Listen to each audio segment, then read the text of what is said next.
Hopefully the time zone shift, whatever time it is.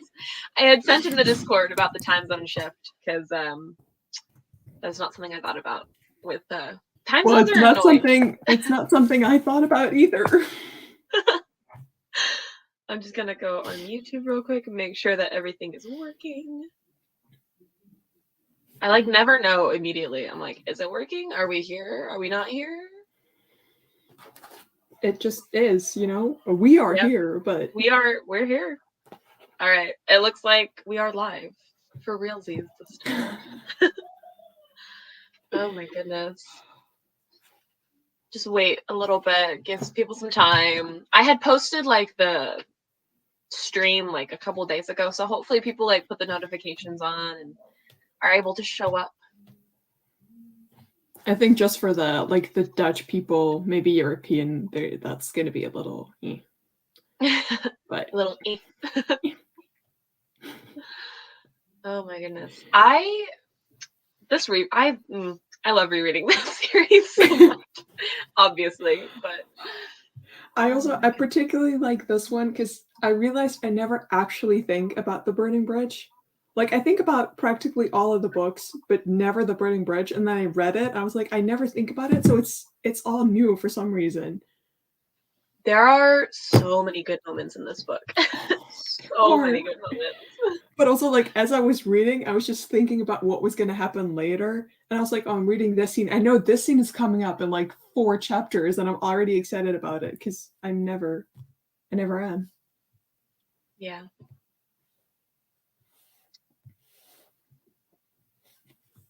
Yeah, I'm going to see if I can do something with it now. But... she had said it where there's like 4 minutes to answer each question, which should be so much time. So hopefully, like, even if there is a delay in the stream, it should give plenty of time. And then Rosalie's going to probably just check on the settings. I was also just complaining to people. I was like, did you know that you can only play Kahoot with 10 people at a time? And everyone was just mind blown because we all played it in high school all the time. We'd have like 40 people. And I was like, no, I can only host 10 people. It's true. I know. Just everyone was.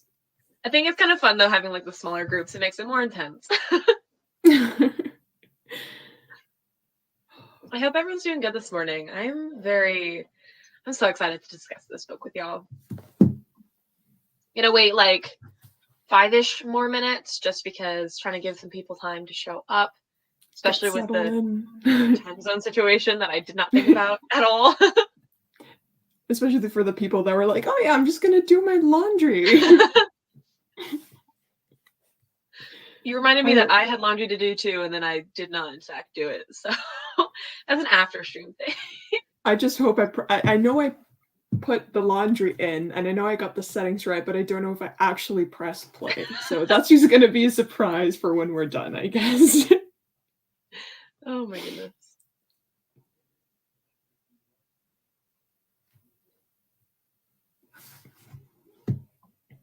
Really tired, but very excited. I think that sums up how we are feeling. No, literally.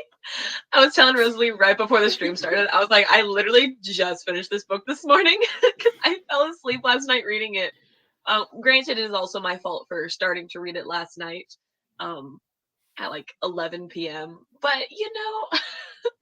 I was like, every night of this past week, I was like, you know, I'm going to finish my work early, and then I'm going to go lay in bed and do my readings, and then I would lay in bed and be like, you know what, I'm just gonna sleep instead. I just how the week progressed, and then it was Friday. I was like, I was so intent on starting early this time. It's been so long since I've like sat and like read in my bed. I feel like that I just like fall asleep like the second I start reading. I'm like, actually, you know what this bed is actually used for? Sleeping. That's a concept, and then I just pass out. I met my friends, but priorities. That's a mood. That would be me, honestly. That's going to be me this summer. I think one of our live shows is taking place like either the day I leave for or the day I get back or whatever when I have camp. Anyways, right. So it's just going to be like dropping off my stuff and be like, I'm here. wait. Oh, maybe don't say that out loud. Or she can join you. You can be like, listen, you should read the series. And this is why. This is why. It's exciting to see people like still here for like book 2, round 2. I love it. Very, very fun. Oh, this book was so good. As you should. Not on a family holiday. That's so funny. Everyone's like, listen, we've got our priorities. I love that for you. You know, everyone has their lives sorted out, and I respect that. I do. I'm just like, any people that are like, hey, like, are you free Saturday? And I'm like, never. Like, I live show every Saturday. I'm never free. You mean I can spend a Saturday not talking about books? What? That's crazy. Yeah, I don't have that. Next month I do though, because April has 5 Saturdays and I only have like, well, I stream 3 Saturdays and I have like a Patreon call 1 Saturday, but I have an extra Saturday and I'm going to a Renaissance festival. So it's like medieval theme and I'm going to dress up. I'm so excited. My friends and I are going to go for the 3rd year in a row. I was going to say, is it the same Renaissance fair you always go to? Yes. I'm so excited. I'm moving, but I will probably still like fly down to go to this fair. It's so fun. Yeah, that's me with like Range Apprentice Day, because like, I mean, everything in the Netherlands is pretty doable and it's not that far away. It's just a little inconvenient where I now live. So I just texted my parents. I was like, so the Range Apprentice Day is this day. I'm going to be there 2 days before. I'm going to be there 1 day after. So this is the time frame that I'm going to be at your place. Rub it. See you then. Rub it in my. I want to go so bad. Oh. It's next year. Fingers crossed. Definitely. Oh, I mean, for this year, everything is still such a big mess, and I have to call people, and I'm like, no. What's going on? Dutch Comic Con, nice. Full. I love like an excuse to dress up. Like yesterday was just dress up. No, for real. Yesterday was St. Patrick's Day, and I did like fun like makeup, and I like wore like green, and it was so fun. And I was like, I will use like any excuse to be extra. Like we were talking about that when it was when people were celebrating Carnival in the Netherlands, and we had like days off to go celebrate Carnival, and people were asking me, or like essentially everyone was asking each other, like, oh, are you going to celebrate Carnival? And then I was talking to someone and he was like, well, I don't need to get dressed up to get drunk. And then he said, what about you? I said, well, I don't need to get drunk to get dressed up. So I love that. I honestly can't wait to read book 3. No, me too. Like book 2, I was literally like tearing up reading the ending, and I was like, I can't mess up my makeup. I have to go live in like 10 minutes. No, I cannot. I don't know. I'm so not looking forward to reading to book 3 because it always breaks my heart, and I never get happy reading it. Like I'm just like there's no okay. Anyways, book 2. Book 3 hurts. Oh my gosh. Okay, I think I've given people enough time to show up so we can finally start discussing The Burning Bridge. Different copy. What was everyone's star rating? I would love to know. Well, the ending was not okay. It's not. Trust it. You're not ready for book 3. Which is why I always tend to like binge the first 4 books because of that particular ending. And I just like plow through them because I'm like, I just need to get through this. 6 out of 5. Solid rating. Yes. 4.5. It's what it deserves, honestly. Okay. Like you can kind of already see, I feel like the step up from like the first book to the second book in terms of just like everything. Like the first book, I don't diss on it a lot, but I feel like it's a solid start, but like the series just gets better and better. Like lots of 4 stars, couple of 5 stars. Obviously, Rosalie and I are like 5 stars. 5.5. You know, I'm siding with the 6 out of 5 stars. I think. I don't know. I just forgot how good it was. Yeah, I agree with like book one is really just setting up the world and setting up the characters and the scene, and it's fun, but that's it. And then book two is like, okay, and here's the plot, here's the angst, here's the emotions, here's everything. And I'm like, yes. Yeah. Oh, for sure. And getting to see more of Gillen just makes this entire book better as well. I'm good, you know, he's there like every other chapter. I appreciate that. We're Gillen Sims. 100%. Well, I think I wrote in my notes somewhere because like there's this point where Horace is fighting off the two bandits, and Gillen tells Will like, "Oh, don't shoot. I want to see how he handles it." And Gillen is just kind of gushing over Horace's fighting. He's like, "Oh, terrific, so marvelous, amazing!" And that was so well. I wrote in my notes. I was like, you know, this is how I talk about Gillen. Essentially, everything he does is just terrific, wonderful. Look at that.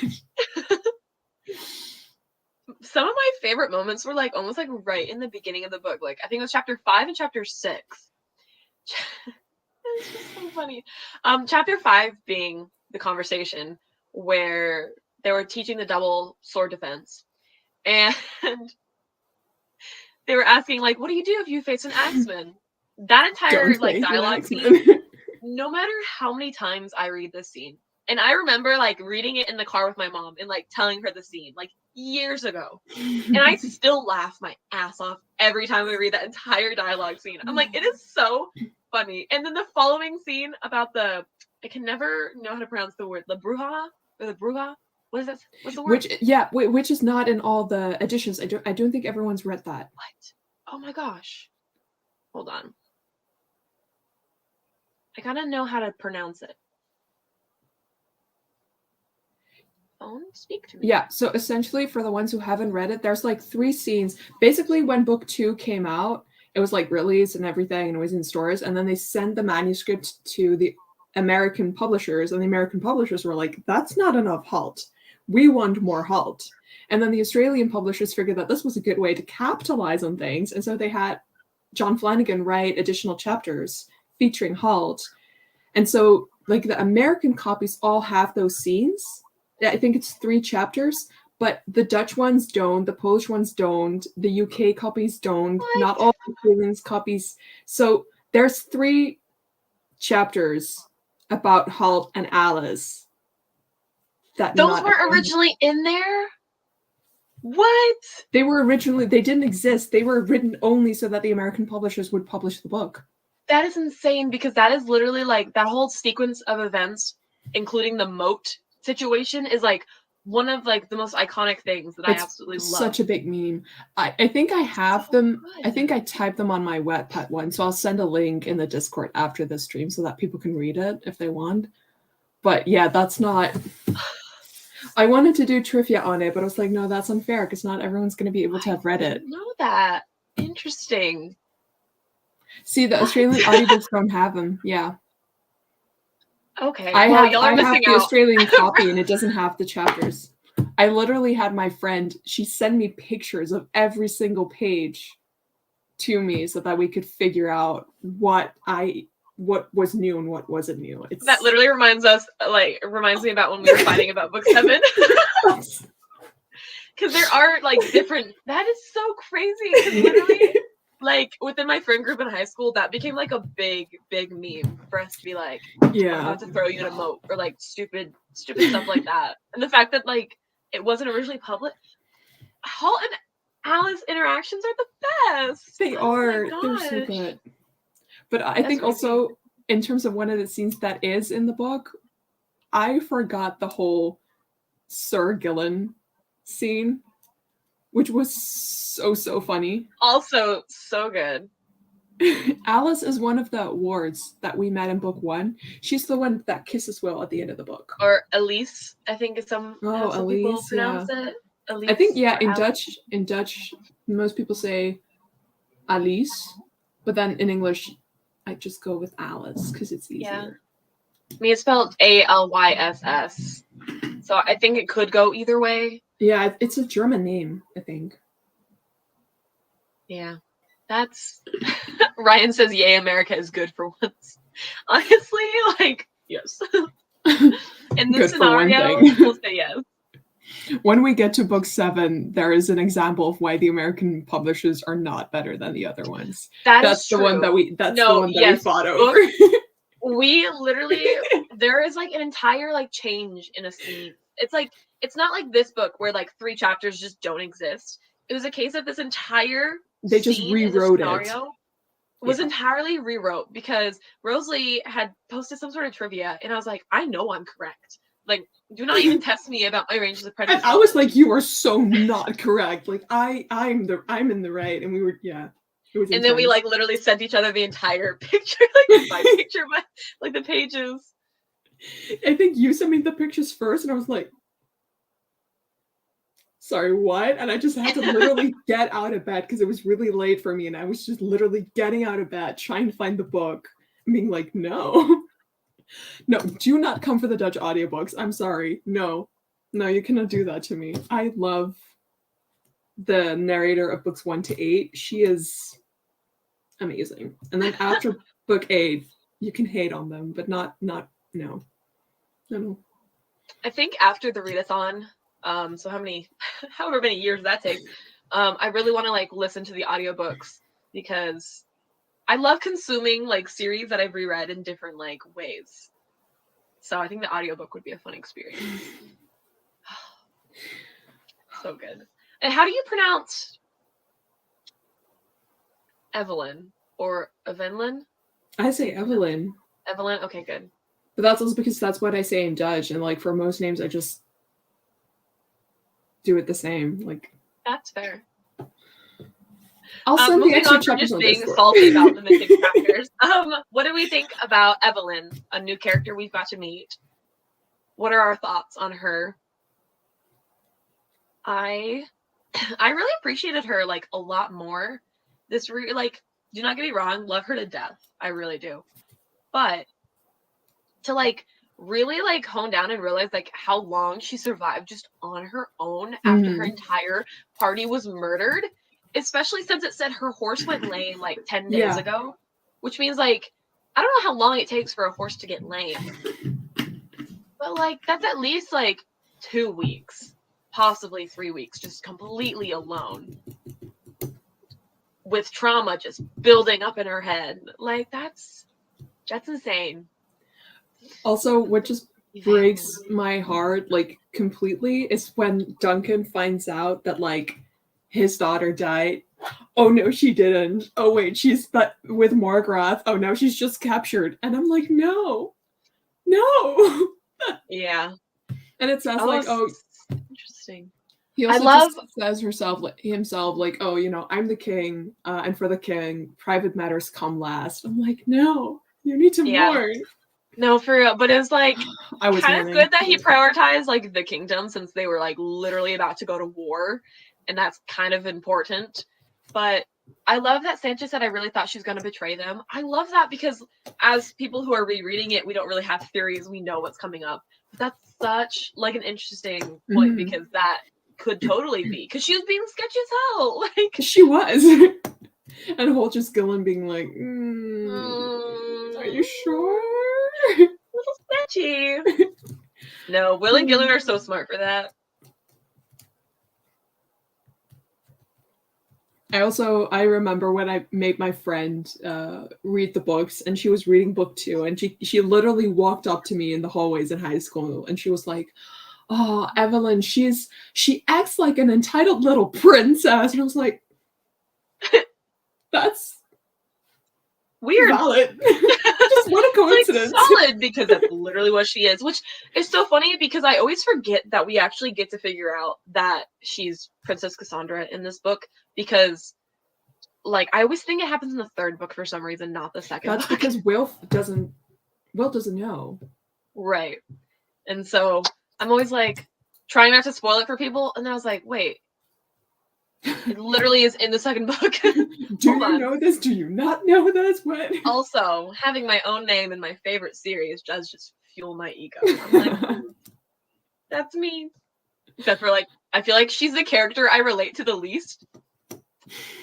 So there's that. I relate with her more. Like the older she gets, the more I'm like, yes, same girl. Same. Oh my gosh, I can't wait for book 3. So many, it hurts, but it's so good. Oh my goodness. No, literally, she like I don't know how she did it. Like mad survival skills on her part, because how I couldn't, like, I would be dead.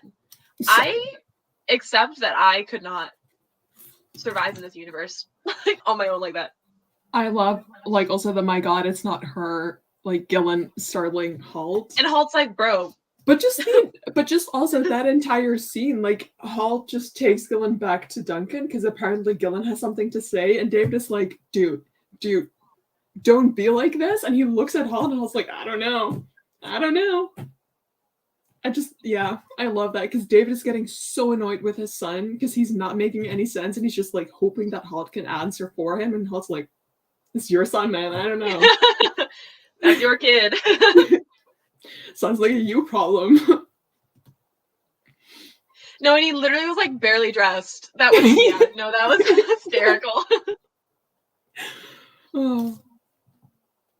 My toxic trait is that I'm convinced that I would survive a war. Yeah, same. I would not. I feel like I would, but I worst wouldn't. Ranger, and I stand by that. No, same. The fact that Gillen just went to the king barefoot with messed up hair, and he was like, why is this my son? No, literally. Like, but also, okay. like, we can't talk about this too much because it's going to be a spoiler for later on, but like if you've read other books in the series, in this case, the early years series, it's even funnier. And I was like, oh yeah. Quality. Checks out. Yep. Why are we even surprised anymore? Sir David sees his son absolutely not following protocol and is like, damn it, I knew I shouldn't have let Halt train him. No, Halt like corrupts these innocent little boys. Like, because Gillen was raised, obviously, like, by, like, you know, in the kingdom, knows the protocols, was literally, like, practicing swordsmanship from, like, a very young age, and then is just, like, corrupted by Halt. What do you mean? You first really hated Gillen? What?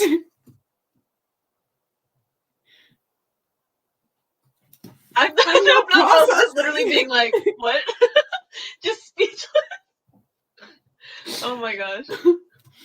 I'm like trying to figure out, like, maybe, like, to justify. I would love to know your reasoning as to, like, why you really hated him. Because I'm, like, thinking about the interactions in the first book. I thought that was cute. I thought it was, yeah, me too. I don't know. Maybe I'm missing something. Also, the glove on Morgoth's face. Just the entire scene of Morgoth being like, I'm gonna challenge you to single combat. And David convincing Duncan that it's gonna be fun, I'm gonna fight on your behalf. And everyone's like, okay, this is the plan. We've outsmarted him. It's gonna be fine. And then Morgoth's like, I want to challenge Halt. And Halt just goes, Halt's like, sure, I'll kill his ass. Don't even worry about it. Got you. I don't even care. An arrow's going through his head. Oh, that, like, I literally just read it this morning too, and that scene gets me so good. Like, because I feel like he wrote it in a very realistic way, because, like, obviously the chances of, like, Horace surviving against Morgareth after, like, obviously, like, the years of experience is, like, very different. And they have played up Horace to be, like, a very talented character. But again, he's only been practicing for, like, a year and a half, which is, like, not that long at all. Mm-hmm. But I think the chain of events where he was, like, losing, he was getting hurt, he was absolutely just, like... He was jumping in front of a horse, because, yeah, that's, like... No, literally. Like, why would you do that? Yeah, and just for, like, the double knife sword defense to just, like, come into play, it was just... And Gillen, like, seeing it I right really before it happened and knowing what was going on, I think it was... it played out in a realistic manner, to where it wasn't like, oh, like, Horace, like, beat him in, like, a, like, over skill. It was more like luck. And I'm sure Morgareth also underestimated him, because he was like, oh, this is going to be an easy match. I'm just trying to piss off Halt. So I was really happy with that scene. But just even Morgoth being so pissed off about Halt, he has no reason. He just saw him and decided, no, he's the reason everything always goes wrong. Like, the whole moment when he finds out that the Scanians are not actually Scanians, like, he's just like, it was Halt. I'm like, I mean, it was. Like, he was correct. But also, it's like, it's such an unnecessary hatred for some reason. I'm like, you live your life. But he was also the reason why his first battle failed 15 years prior. Well, I mean, I would argue that that's what he believes. I was gonna say, credit where credit's due, okay? Oh yeah, okay. Hall takes any sense of protocol, rules, or tradition and just decimates it for the whole series, and the whole royal court just lets him. Yeah. That's extremely accurate. I think the royal court just like realized that they can't really get Holt into line, but realize like how useful having Holt around is. That they're like, it's Holt. He knows what he's doing. It's fine. I'm sure it'll work out. But just also not the throwing royals into the situation. The angst around him when David is like, Holt, please don't make me have to stop you. We've been friends for too long. And I'm like, yeah, that breaks my heart too. I was like, go Holt. And then David spoke and was like, no, Holt, don't. Someone said, I feel like Horace being a natural is really well written because he isn't overpowered, but it's clear that he's very talented and pays attention to his training. Yes. I think that's valid. Like, I really like how these characters are written where they're like clearly very talented, but they're never like overpowered and like super crazy as like apprentices. So Morgoth needed to chill. Whatever happened 15 years ago. Move on. It's like getting hung up on your ex for 15 years. Like, come on now. To be fair, his entire kingdom was like ruined, and he was like driven out to live in like mountains with like mystical beasts. I think it's like every single morning he wakes up, he's like, I miss my servants. It's because of Holt. Was Horace supposed to die? I've never heard that. I don't know. I think that if John Flanagan was going to kill any character, not before. Actually, because I think no, I don't think he was, because the characters are partially based on. So Will is based on Michael, who's John Flanagan's son, and then Horace is based on Michael's best friend. So I think killing off his son's best friend in a book might not have been the way to go. It might not have encouraged him to read. It's true. All right, good luck with your supervisor.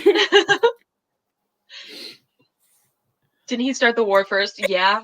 Like, it was his own like he had to deal with the product of his own creation. It just failed. But the fun thing is we get to read about the backstory in the early years about kind of like the downfall of Morgareth. So that is which I'm really excited for. When are we reading that? After book 6? I think after the summer. Yeah. It's right before we start reading Brother Band. Yeah. That'll be good. So we do actually get the backstory, and we get to see Salty Morgareth. It's great. Someday.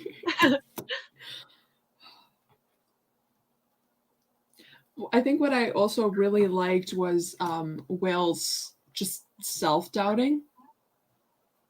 And also his growth in that, how like at the start of the book he can't really fire at Wargles, and then later on he's just going at it. I'm like, I really like how that's written, because it's not one pep talk that made him feel better. Like, it was a pep talk, events, more mistakes, another pep talk. And then he started like, and I really like that, how just the whole transition and how he's growing more confident and just better and more self-certain. I really like. Yeah. Oh, I really yes. appreciate that. I mean, absolutely. Like, it's written so well. Like, John Flanagan really like knows what he's doing in terms of like writing characters. I feel like. Also, it is so funny to like really sit back and remember that these characters are 16. And I remember when I was reading this before I was 16, as I was 16, I was like, why is Will like doubting himself? Like, you're 16, get over it. What like... the heck? And then I now, at 21, look back at like little 16-year-old me, and I'm like, you would not be okay. Like, I'm like, I have as much self-doubt over a test that I can resit. So literally, I'm like, I'm 21 and I'm still like stressed. So like, these people doing these, like, everything like this, like 5 years younger than how I am now, it's insane. But I also love how I can like connect the characters and like kind of their self-doubt with like certain things and certain events to like relate it to your own lives. I think it's beautiful, and kind of like what Ryan is saying the quote by Gillen, "Self-doubt is a disease, and what's the quote? Oh no. Once it's something, it becomes self. Oh, I found it. Self-doubt is a disease, and if it gets out of control, it becomes self-fulfilling. I think that's a really good quote. Good Gillen moment. I'm really shocked I found it that fast. It just flipped and was like, there it is. But Stephanie says my son is 16. He would not survive. That is savage. We're just trashing ourselves, but you can trash others as well. Oh my goodness. I thought Will was 11. He is 16 in this book. It says in the beginning he's not yet 16, but I think surely by the end he is. I think I think it says he's been training for like a year and a half or something, and he started when he was 15, so he's definitely 16 now. Yeah. Well, because at the beginning, when Halt was talking to Gillen, when he was like, "Oh, I'm kind of like worried about Will. I think this would be a good." Here it is. Hold on.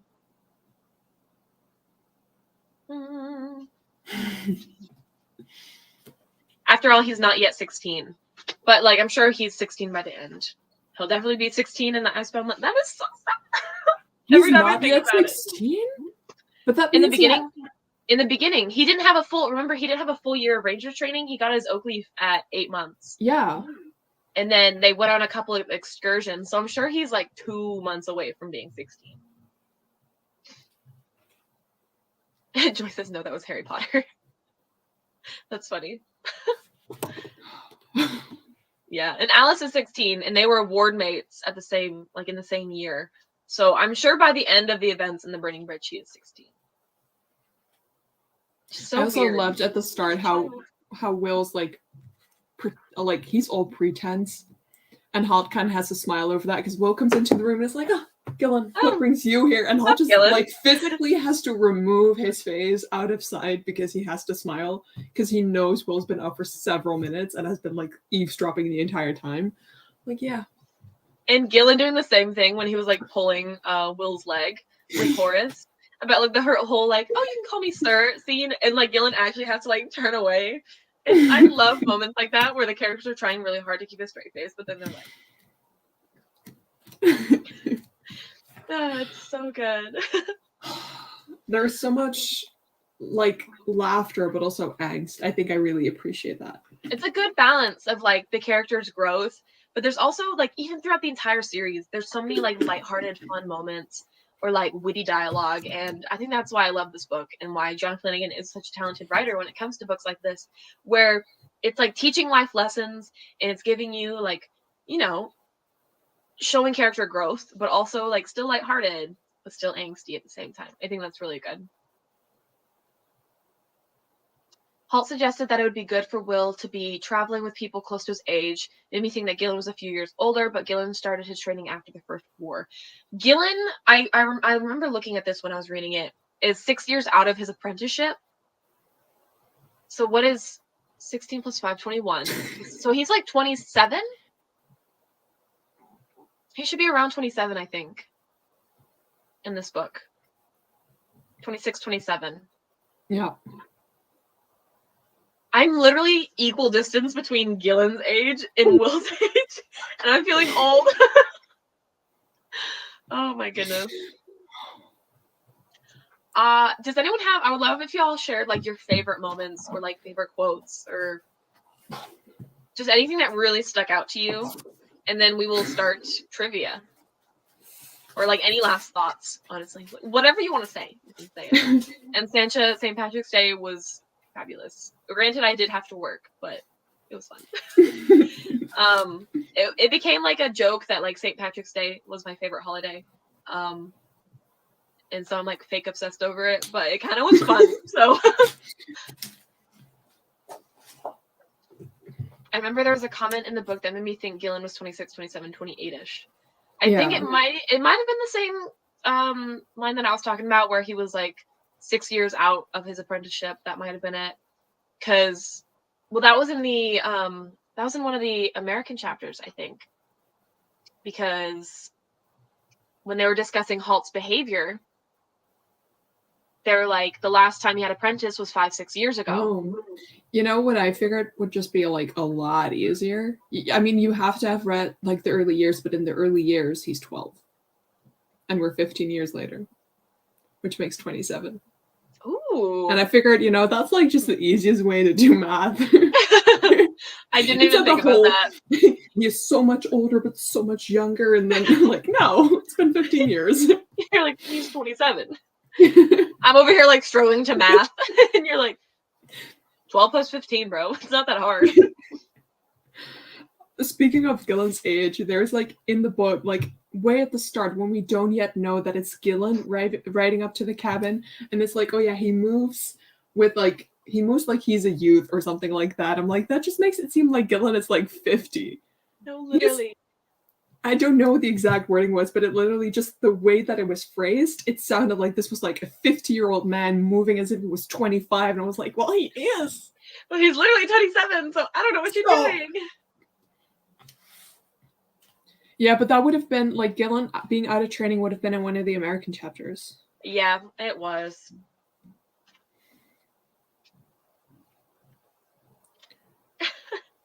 Also, what are one These last thing? chapters are so funny. I'm so sad that they're not. I just flipped to one and it was like, who was it? I want to know people's thoughts about Iraq or like Eric? the Scanian Eric. Eric? That sounds like Eric? like there's an I instead of an A.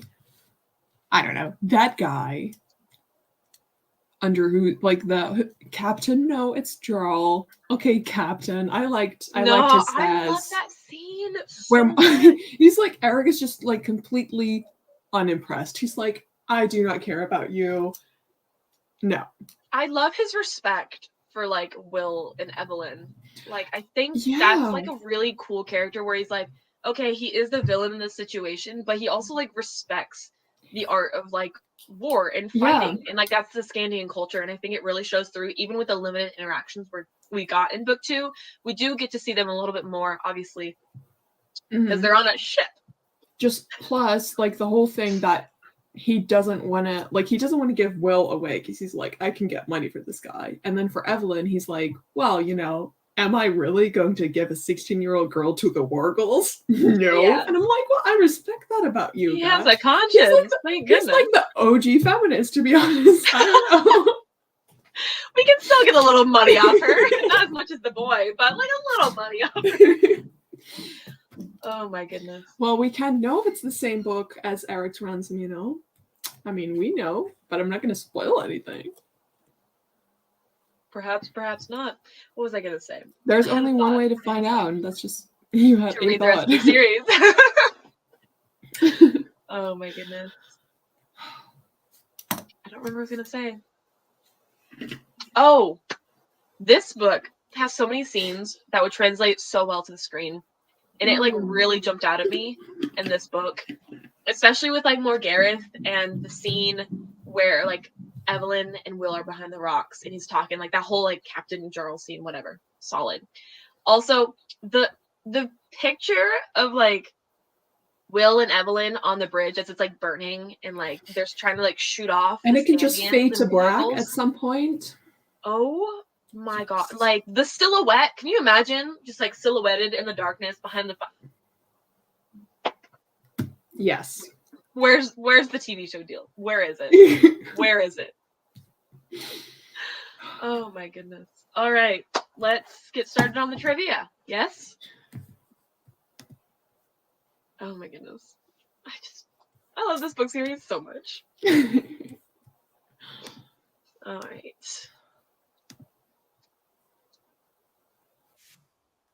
Is it working? Is it not working? There it is. Okay. Oh, okay. Yeah. Not the music every time. Apparently, this goes really well with Dreams Are Made of This. There's like a YouTube video that's just Kahoot's song with Dreams Are Made of This, and I can never hear either one of the sounds without thinking of the other, and it's amazing. Okay, with the Kahoot, remember you have to include the 4 numbers in your Discord username. That way I can contact you. And we'll have 2 rounds because we can only have 10 people per round. Unless we only have 10 people participating. Unless we only have 10 people participating. After we have 10 people join, we'll ask to see if we need another round or not. And yeah. Yeah, and for who didn't read the Discord, I gave you guys 4 minutes per question, so I hope it's enough this time. And I played the Kahoot myself, so I think there's no mistakes. There was a mistake, but I caught it. But she fixed it. We're good. Also, this is like completely up to y'all. But I had a thought about like not having the same winner 2 times in a row, because I don't want to take away from like the people that have never read this book before and just have like one winner every single time. Trying to like keep things a little fair. You can still definitely participate if you've won like a previous round, but I think it'd be kind of fun and a little bit more fair for newer fans to have like a you can't win it twice in a row type of situation. Okay, there's still one person in there who doesn't have their numbers in.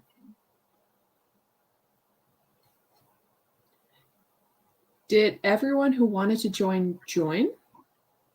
Because we're at the max. Like we've reached the max now, so I just need to know if we have to do a second round, or are these all the participants?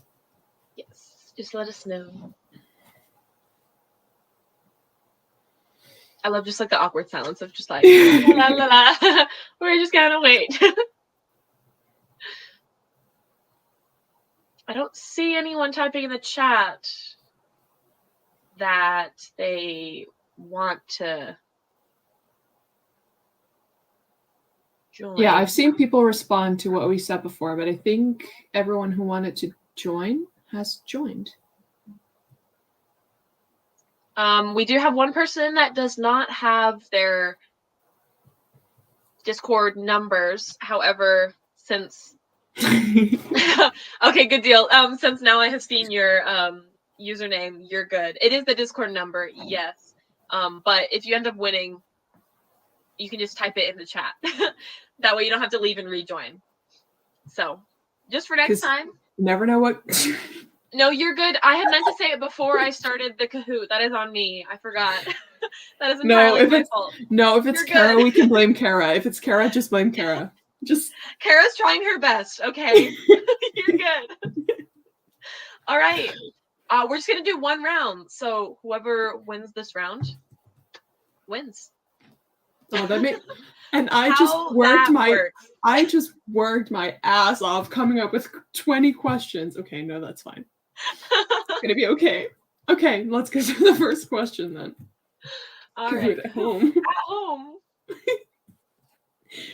TBB.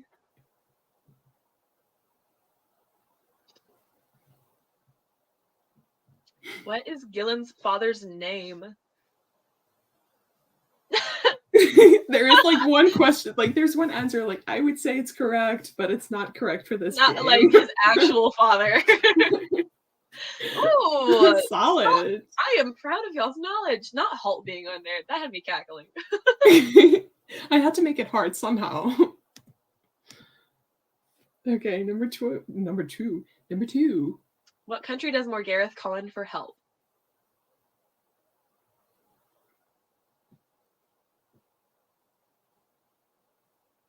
I love seeing all the answers coming in. It's like the yes of the answers. It's so good.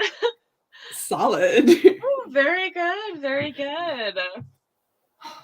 I'm so proud of y'all. Just if all the questions are too simple this time, next time they're going to be so difficult. You're just constantly going back and forth of like making it too hard, making it too easy. You never know what you're up for. Will. Ooh, this one's a little tricky. This one's tricky. Ah, yes. Trip some people up. To be fair, like when I read that it was the double knife sword defense, I literally reread that sentence 3 times because like that's not what I remember. But it specifically said double knife sword, and I was like, oh. Double knife sword defense, which is such a mouthful to say. That's why you cannot fight an X-Men with it, you know? It doesn't have a sword. Yeah, it's not double knife axe defense, just the sword. What is the real Evelyn's hair color?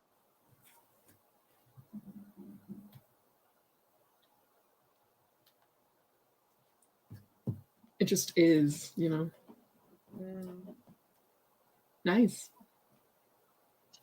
No, so yeah, so that's how Gillen knew that Duncan was wrong, because he's like, oh yeah, Evelyn survived. We thought she was a boy at first, and Duncan's like, really, a boy with like that full head of red hair? And Gillen goes to bed, and then he's like, wait, she didn't have red hair. Yeah, because Cassandra is blonde, but the real like maid was redheaded. That almost tripped me up. I was like, no, she's blonde. Oh wait, the real one. The real one. Yeah. Yep. Oh yeah. I thought this was funny. Oh, okay. Sarcasm is what the first one is supposed to say. Don't mind the Dutch word. Whatever. You know what it says.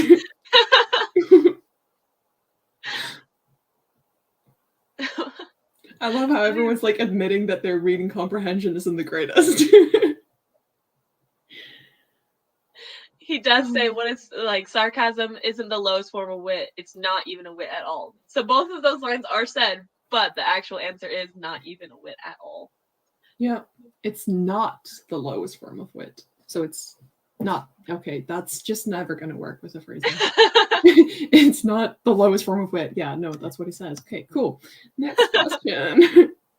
Oh, this one also, make sure you read, okay? Have your reading comprehension. Yes. She's trying to trip y'all up hardcore. We're back in high school, you know, reading comprehension. When I had originally read this, I was like, what the fuck is Pordellis? I originally wanted to do like questions with the names, and I was like, no, there's too many letters where there isn't letters. Like, no, I'm not going to do that to anyone. I don't even want to do that to myself. Solid. See, the reading comprehension is improving. We're getting there. You just had to warn people. Next time we're just going to have like a learning goal, reading comprehension. Oh, y'all better get this right. This question is, if I'm ever in a movie theater and this line is said, I will make sounds. I am sorry. Oh my god. I will react to that audibly. What are we going to do? We're going to burn the bridge. It's literally the title. And it's so funny because every time it's said, I'm like, oh my gosh, that's so good. And I like forget that the book is literally called The Burning Bridge. So it's kind of obvious what they're about to do, but it's iconic regardless. I also just like how Horace is like, okay, but what do we do? And Evelyn and Will just will look at each other. Same way. And then just at the same time they say, burn the bridge. I'm like, yes. Chills. Question 8. How does Errol suggest they distract their men? Because the Wargles are terrifying. Phrase, like, kind of cracks me up. Don't come. The next learning goal will be writing comprehension for me. But this round, it's reading. Oh no, it's not. No, nothing's wrong with the sentence. It's just like the distract their men part. Like, I think it's kind of funny.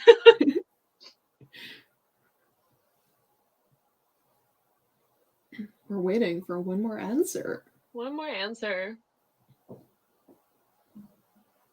No, don't blame me. Why am I being blamed? That's not fair.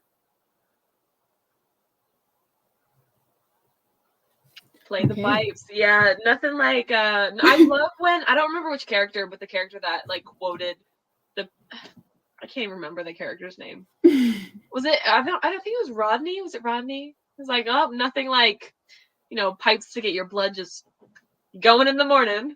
I'm like, that would be so obnoxious. Like to hear pipes first thing in the morning. They're also like the pipe players are so excited. Like, yes, we have people who can play the pipes. Let's go. Yeah. Okay, 4 last question. Reading comprehension, please. I'm just gonna make reading comprehension warnings. Oh, okay. Who are attacking the Heirloom army from the rear?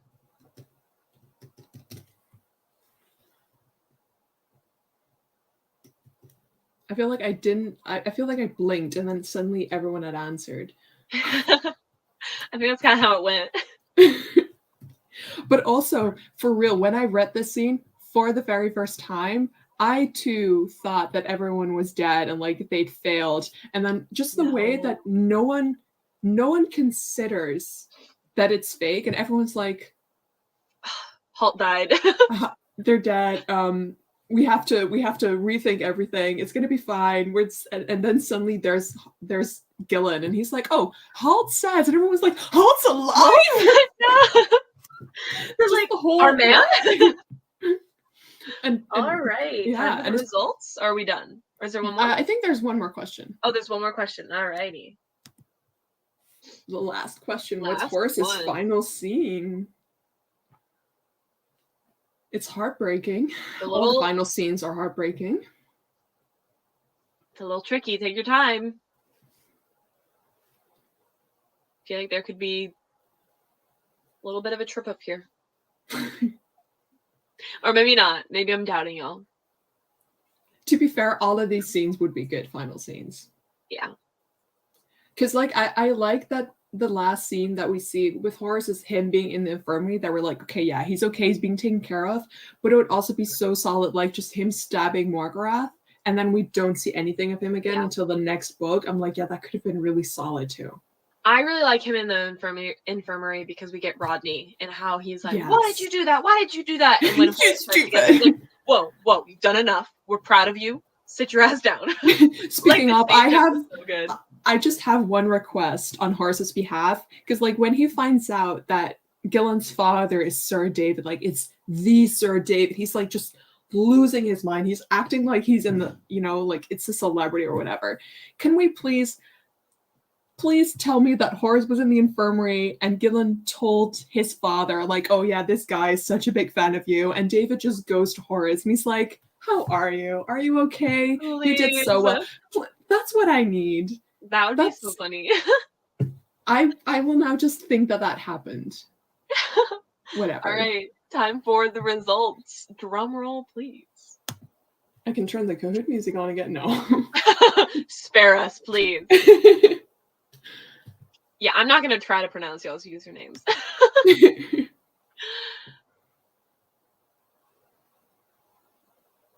Jade. Actually, I can pronounce that one.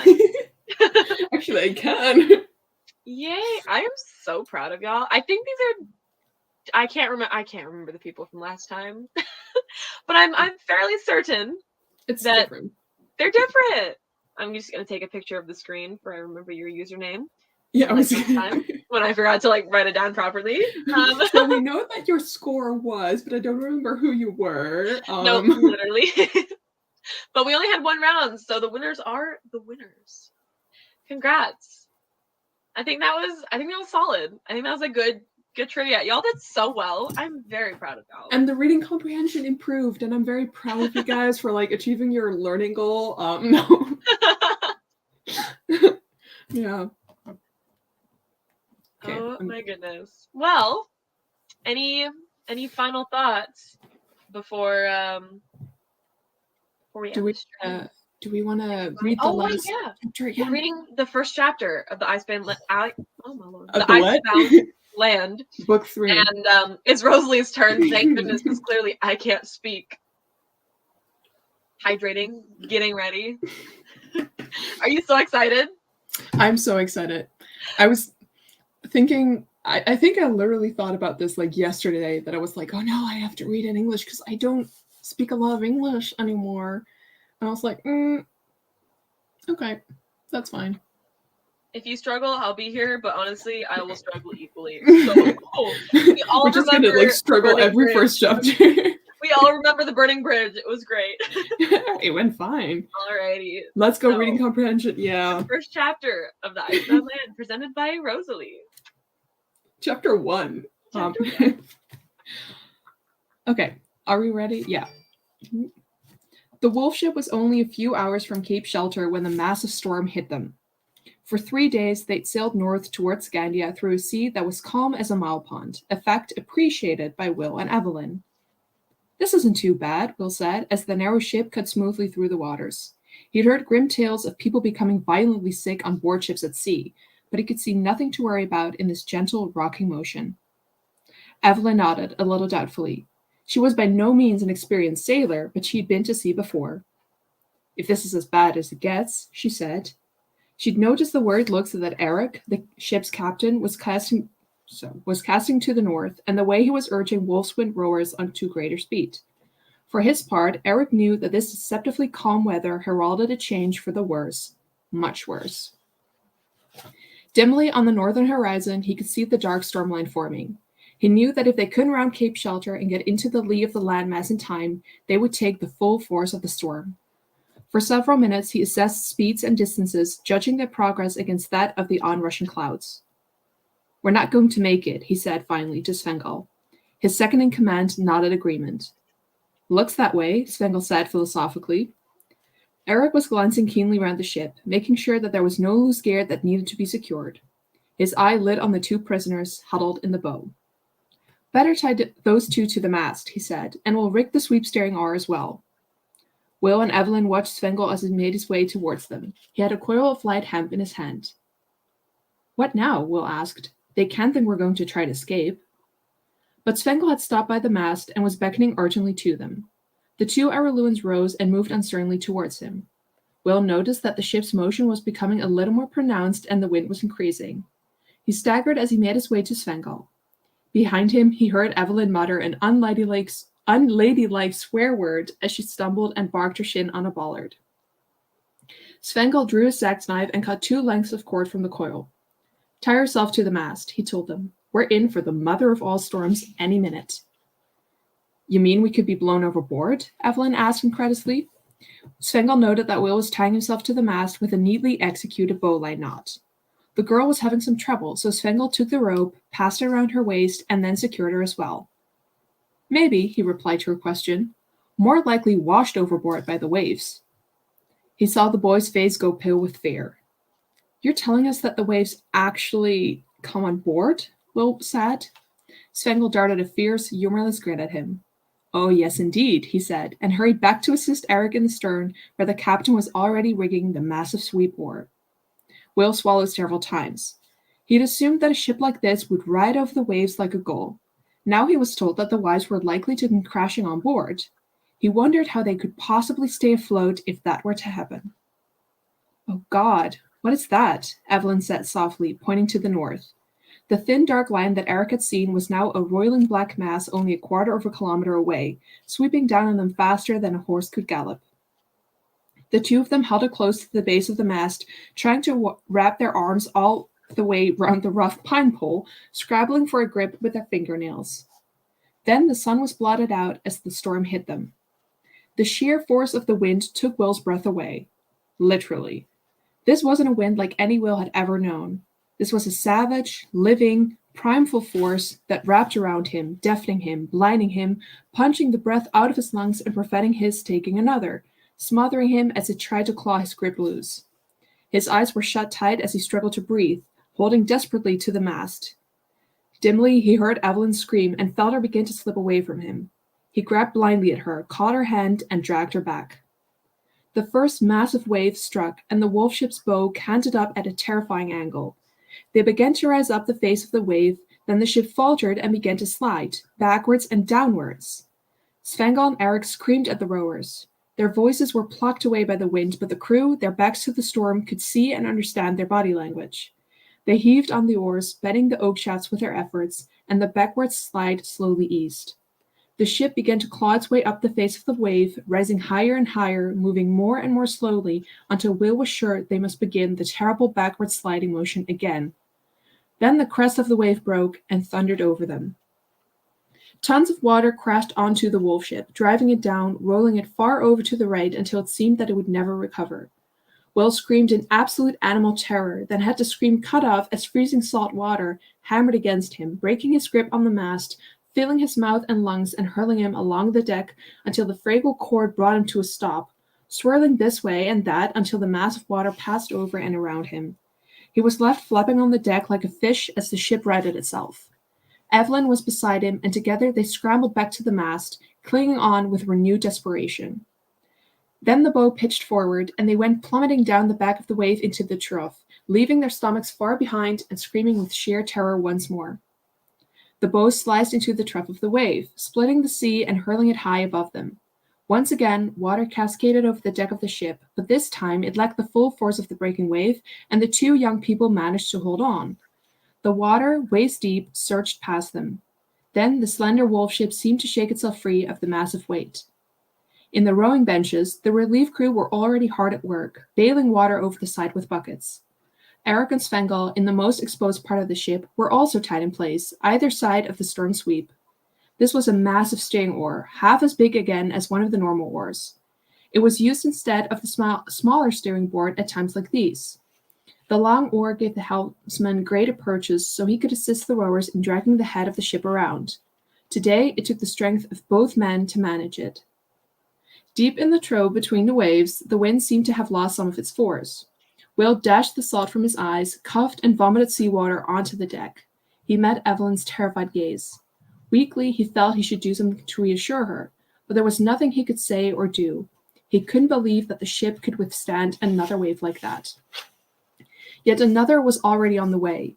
Even bigger than the first, it marched towards them across several hundred meters of the trough, rearing and massing itself high above them, higher than the walls of Castle Redmond. Will buried his face against the mast, felt Evelyn doing the same as the ship began that awful, slow rise again. Up and up they went, clawing at the face of the wave, to the men heaving until their hearts might burst as they tried to drag Wolf's Wind up the wave against the combined force of wind and sea. This time, before the wave broke, Will felt the ship seem to lose the last moment of the battle. He opened his eyes in horror as she began to surge backwards to certain disaster. Then the crest hurled over and smashed down upon them, and again he was sent spinning and scrabbling on the deck, fetching up against the rope that secured him, feeling something slam painfully into his mouth and realizing that it was Evelyn's elbow. Water thundered over him, then the bow pitched down once more, and Wolfwind began another sliding, careering dive down the far side, rolling upright, shedding the sea water like a duck. This time, Will was too weak to scream. He moaned softly and crawled back to the mast. He looked at Evelyn and shook his head. There was no way they could survive this, he thought. He could see the same fear in her eyes. In the stern, Eric and Svengel braced themselves as Wolfwind slammed into the trough, sending sheets of water high either side of the boat, the whole fabric of the ship vibrating to the impact. She rolled, shook, righted herself again. "She's taking it well," Svengel shouted. Eric nodded grimly. Terrifying as it might seem to Will and Evelyn, the wolf ship was designed to cope with massive seas like this. But even a wolf ship had its limitations. And if they reached them, Eric knew, they would all be dead. "That last one nearly had us," he replied. It was only a last-minute search by the rowers that had dragged the ship through the crest as she'd been about to slide backwards into the trough. "We're going to have to turn her and run before the storm," he concluded, and Svengel nodded agreement, staring ahead through eyes slitted against the wind and the salt spray. "After this one," he said. The next wave was a little smaller than the one that had nearly finished them, but smaller was a relative term. The two Scanians tightened their grip on the sweep oar. "Heave, damn you, heave!" Eric roared at the rowers as the mountain of water reared high above them, and Wolfwind began another slow, precarious climb. "Oh no, please, please let it end," Will moaned as he felt the bow canned upwards once more. The terror was physically exhausting. He just wanted it to stop. If necessary, he thought, let the ship go under. Let it all go. Make an end of it. Just make this mind-numbing terror stop. He could hear Evelyn beside him, sobbing with fear. He placed an arm around her, but he couldn't bring himself to do anything more to comfort her. Up and up they went. Then there was the familiar roar of the collapsing crest and the thunder of water crashing down upon them. Then the bow came through the crest, slamming against the back of the wave and plummeting down. Will tried to scream, but his throat was raw and his energy exhausted. He managed only a low sob. Wolfwind sliced into the sea at the base of the wave again. Eric bellowed instructions to the rowers. They would have a short time in the wind shadow of the next approaching wave, and that was the time to make their turn. "To the starboard side," he bellowed, pointing his hand in the direction of the turn just in case his voice didn't carry to some of the forward rowers, although there was little fear of that. The rowers set their feet against the wooden bracing boards. Those on the starboard, or right-hand, side of the ship drew their oar handles back towards them. The left-hand side rowers pushed theirs forward. As the ship leveled, Eric roared out his order. Now! The oar blades dipped into the sea, and, as one side pushed and the other pulled, Eric and Svengel threw their weight onto the sweep. The long, narrow ship pivoted neatly, almost in one spot, bringing the stern around to the wind and sea. Now pull together, Eric roared, and the oarsmen went to it with a will. He had to keep the ship moving a little faster than the following sea, or it would overwhelm them. He glanced once more at the two Araloon captives huddled miserably by the mast, then forgot them as he went back to judging the ship's movements, keeping her stern to the following sea. Any error on his part and she broached sideways, and that would be the end of them. They were riding easier, he knew, but there was no time to be distracted. To Will and Evelyn, the ship was still plunging and rearing in a terrifying fashion, traveling through a vertical distance of as much as 15 meters as she went from crest to trough. But now the movement was more controlled. They were going with the sea, not fighting it. Will sensed a slight easing in the motion.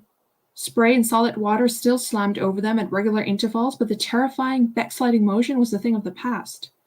As the ship coped with each successive mountain of water sweeping under and around it, Will began to believe that they might have a slight chance of survival. But it was a slim might. He still felt the same urge of bowel-gripping terror with every wave that overtook them. Each time he felt that this could well be the last. He put both arms around Evelyn, felt her arms go round his neck in return, her icy cheek pressed against his own.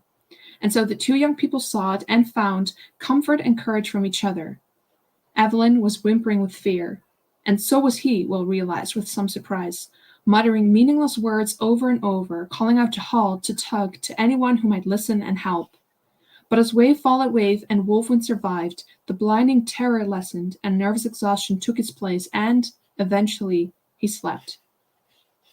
For 7 more days, the ship was driven far to the south, out of the narrow sea and into the fringes of the endless ocean. And Will and Evelyn huddled by the mast, sodden, exhausted, freezing. The numbing fear of disaster was always present in their minds, but, gradually, they began to believe that they might survive.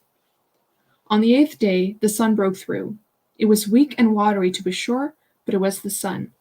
The violent plunging motion ceased, and once again the ship rode smoothly across the face of the rollers. Eric, his beard and hair rimmed with salt, hauled tirelessly on the sweep, bringing the ship round in a smooth curve to face north once more. "Let's head for Cape Shelter," he told his crew. That was so much better than when I read the first chapter. Burning Bridge. Oh my gosh. Request to have Rosalie just read the whole book to me. No. Request denied. Book 3 truly means business. Yeah. Yeah. I felt it, like, if you read it out loud, it's so different than when you're reading it, and I was just like, no.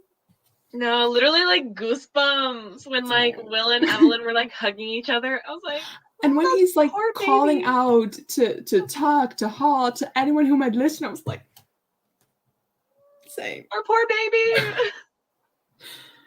Oh my goodness. But more about that next time.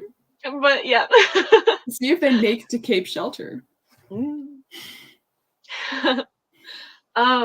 is it. I never know how to end these. Well, I would suggest picking up book 3 and just reading on to chapter 2 now. Yeah. Oh my gosh, the beginning of this book hurts so bad. Everything hurts, but we're not going to talk about it. We're not going to talk about it. Oh my god. Well, I mean, we will, but not this book. I mean, we will eventually. This stream. Also, I already said it in the Discord, but if you have song suggestions for the second book, they are open now. I already sent the link for the playlist, and I'm just going to be adding songs throughout the month. So yeah. And anyone who suggests things we lost to the fire, gotcha. I love that. This was very fun. I hope everyone enjoyed. I will be contacting the winner of our trivia game on Discord shortly here. I'll let you know what you won. It's going to be a fun time. And our next live show is going to be obviously over the Icebound Land. And that should be, I'm trying to get my phone unlocked to look at the date. That should be April 15th. So you have a beautiful month to read it.